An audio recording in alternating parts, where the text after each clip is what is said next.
September 25th, we had shocking world title wins, debuts, firings, and much more on this day in wrestling history.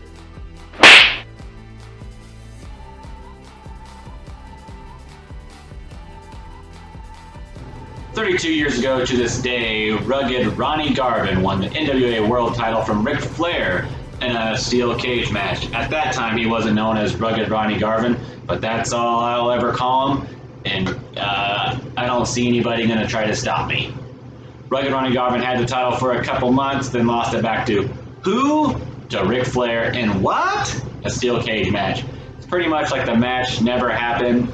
He lost it at Starrcade, so he got a main event there, and that Starrcade was going up against the first ever Survivor Series. If I had a time machine and I had a chance to go to the 1987 Survivor Series or the 1987 Starrcade, you bet your boots I'd go to that Starrcade to see my new favorite wrestler all of a sudden, Rugged Ronnie Garvin.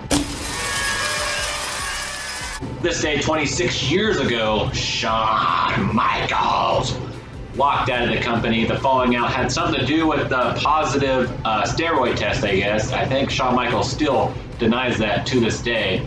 I remember in an interview, because I've had a lot of problems. He's got a scratchy voice. I've had a lot of problems, but steroids isn't one.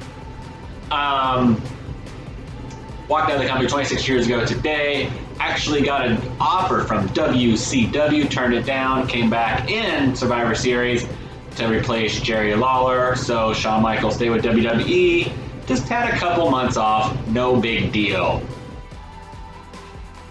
Also this day, 26 years ago, Brian Christopher made his debut for the WWE. May he rest in peace. Brian Christopher lost to Jimmy Snuka, but then would go on to be my nickname in elementary school, Grandmaster Sexay. You know, WWE, if you gotta stop watching my life and stealing my life.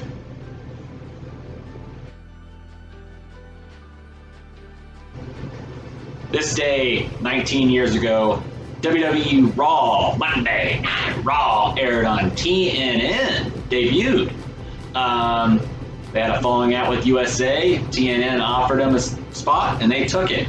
Those days were tough, because not only did you have to hide being a wrestling fan, but you have to hide watching TNN, and that wasn't cool. You know, that's the station where they played country music, and in my neck of the woods, you get caught watching country music, it's not good. But us wrestling fans persevered, and we toughened through, and we made it to when they came back to the great station of USA, where they have critically acclaimed TV shows like La Femme Nikita, that one where the cops ride the bicycle. Man, those shows were sick, bro. Yeah, USA was shit too.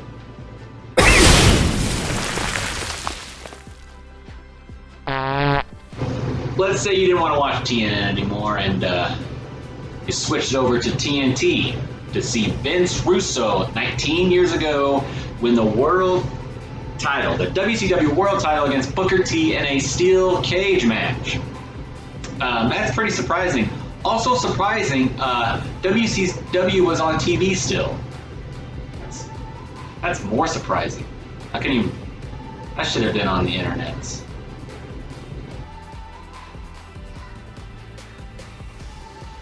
And we're going to end this today with 9 years ago, Jay Lethal defeated the Amazing Red in probably an amazing match. Where's my drum roll? Boom. For the TNA X Division title. This is before, I believe this is before Bischoff and Hogan got their grubby hands. And that was the first edition of This Day in Wrestling. I hope you liked it. If you did, leave it a like. If you didn't, leave it a dislike. I don't give a shit.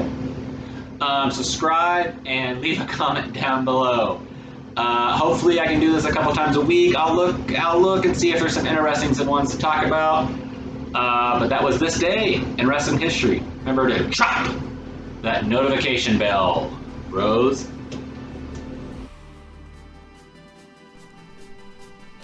If you like that video, you can follow us on Facebook at Shots and Chop Wrestling. Remember to like, subscribe, and to chop that notification bell.